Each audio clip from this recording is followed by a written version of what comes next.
Why do I feel bad about other people's good fortune? That's the topic we're going to talk about today.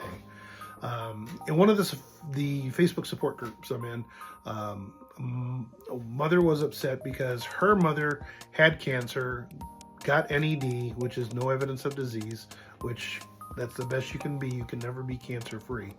But then her child got cancer, and then her child passed away from cancer, but then her mother got cancer again and became N.E.D again.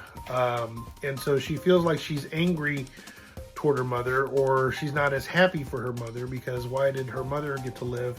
Her mother's in her 60s, and why didn't her son get to live? And I don't think that's a bad thing to feel. I don't beat yourself up because of that. I mean, hell, there are times that I've watched the news and I've seen somebody say that their child got murdered by somebody. And in a weird, macabre, dark, twisted mind of mine, sometimes I almost envy them because at least they have somebody they can get angry about. You know, they can. They have somebody they can hate, I guess, and I don't have anybody I can hate. I mean, my son passed away from cancer. I got nothing. But that doesn't, again, we're transposing our ideas to something else, and that's not what we're trying to do here, right? The core of what's going on is not that you're not happy about somebody else's good fortune. I mean, there are kids that I know that that grew up with Damon. A couple of them had cancer, and now they're N.E.D and they're fine. And it would be very easy for me to get mad at him, the kids, or even their parents. You know, why do they get to live and my son doesn't get to live? But again, at the core, it's not that I'm upset because of that.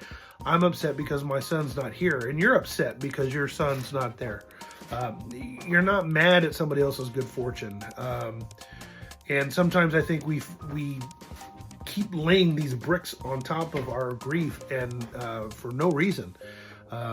You know, here you are, you're already sad that your son passed away, and now you want to add an element of why am I not happy that my mother lived, and why am I not happy that this other kid lived, and this kid had the same cancer my son had, but he's still living, and we just keep building these blocks to where pretty soon, you know, it's up to here and we can't see over it anymore, and that's not the way we should be.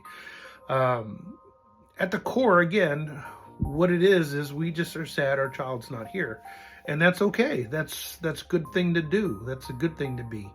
Of course you're going to be sad your child's not here, and that's never going to change.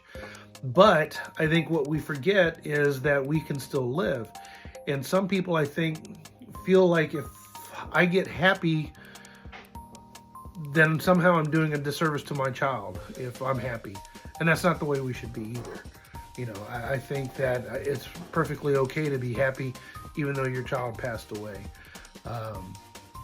I have 3 other kids. I've got to be a good father to them. I've got an ex-wife. I've got to be a good ex-husband to her. I've got family. I've got to be a good brother and a good son. So, you know, there's things that at the core is, again, we just miss our kid, and that's fine. I think that's a wonderful thing to be. But don't let your grief take over. Don't let that rule your life. Don't let it become all that you are, because, you know, that's what movies are made of. I mean, shoot, the whole Punisher thing is nothing but, you know, Frank Castle getting revenge because they killed his family. So